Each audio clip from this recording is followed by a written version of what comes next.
Hi, I'm Catherine Chandafir from Bacoor, Cavite, Philippines. Ilang taon ka na dito sa Romania? Magto 2 years na ako dito sa Romania. Ano yung naging pathway mo and ano na status nyo ngayon?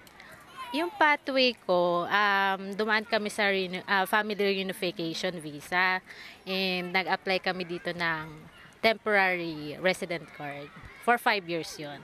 Pwede mo ba kaming kwentuhan na naging journey nyo? Ano yung mga pinagkaiba ng pamumuhay sa Germany, sa Pinas at dito sa Romania? Doon sa Germany kasi, maulan kasi doon, mas maulan doon. And mas relax doon sa Germany. Compare dito sa true experience ko lang naman. And ayun, mas okay yung healthcare doon kaysa dito.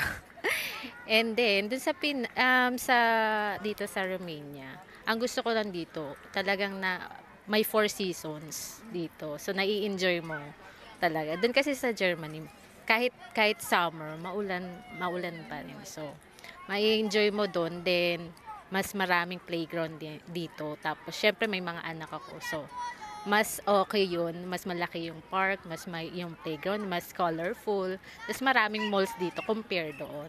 As a family, saan kayo may mas malaki na si-save? Dito sa Romania, sa Pinas o sa Germany? Sa experience ko, siguro dun sa Germany. Mas may nasa-save kami doon. And sa Pilipinas din. Kasi mas mababa yung palitan sa Pilipinas, 'di ba?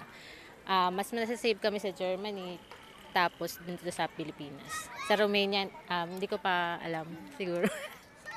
Biggest struggle nyo yung nag-uumpisa pa lang kayo dito? Or meron ba kayong major adjustment, culture shock?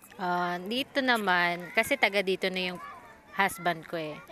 Ang major lang namin, adjustment, nasya kami medyo strong personality pala ng mga Romanian. So, yun lang naman. Other than that, nag-enjoy naman kami dito. Tingin mo yung meron sa Pinas at sa Germany na wala dito sa Romania? Germany versus dito, siguro yung nila, yung sa healthcare nila, mas malawak yung coverage. Doon, yung sa healthcare namin, cover yung sa dental, free yun, kaysa dito. Versus naman to Romania to Philippines, masasabi ko, mas maraming playground dito na libre. Sa Philippines, wala naman nun. O meron iba pero hindi ganun kaano. So doon kasi sa Philippines, mas maano mo yung sa mall, yung playground. Dito kahit saan meron, free pa. Ano naman meron dito sa Romania na sana meron din sa Pinas? Dito sa Romania, marami ditong malalawak na malaki yung parks nila dito na free access lang. And then marami rin silang free access na playground. So sa lahat ng mga may anak, may enjoy nila yung pag-stay nila dito. Then maganda rin yung healthcare nila dito. So sa Philippines medyo may issue tayo sa healthcare. So yun ang kinaganda. Are you happy and contented with your current life here in Romania? As of now, happy naman as long as I'm with family. Yun na pinaka-importante. Kahit saan kami pumunta, basta buo kami. Yun lang naman. As a Filipina na married to a Romanian guy, ano sa tingin mo ang susi sa matibay na relasyon?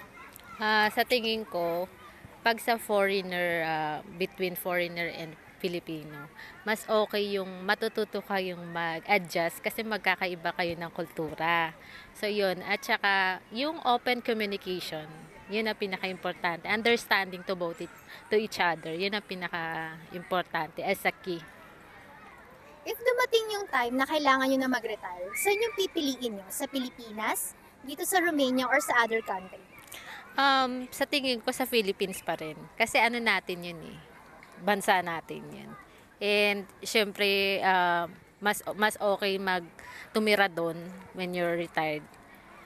Kasi yun yung country mo. And also, yung asawa ko gusto rin doon. Kasi freedom. Alam mo na, mas maraming nagagawa kaysa dito. Ano yung pinaka-pinagpapasalamat mo ngayon sa buhay mo? Ako naman kasi, every little thing, talagang thankful ako. So, kahit anong dumating sa buhay ko, na ako doon, happy na ako doon. Greatest life lesson na gusto mong ibahagi sa mga viewers natin ngayon? Siguro yung greatest life lesson, huwag kayong matatakot sumubok. kahit ano pa yan, itry nyo lang. Huwag kayong matatakot. So, wag rin kayong matakot na magkamali. Kasi that way, matututo kayo sa buhay nyo. And magiging mas better person kayo. Pag yun yung ginawa nyo sa buhay. Yun lang naman.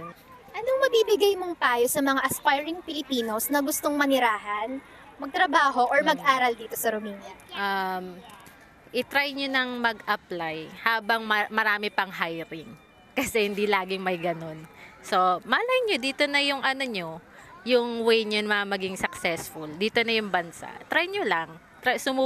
Sumubok lang kayo mag-apply. Thank you for watching, La Rivedere! La Revedere!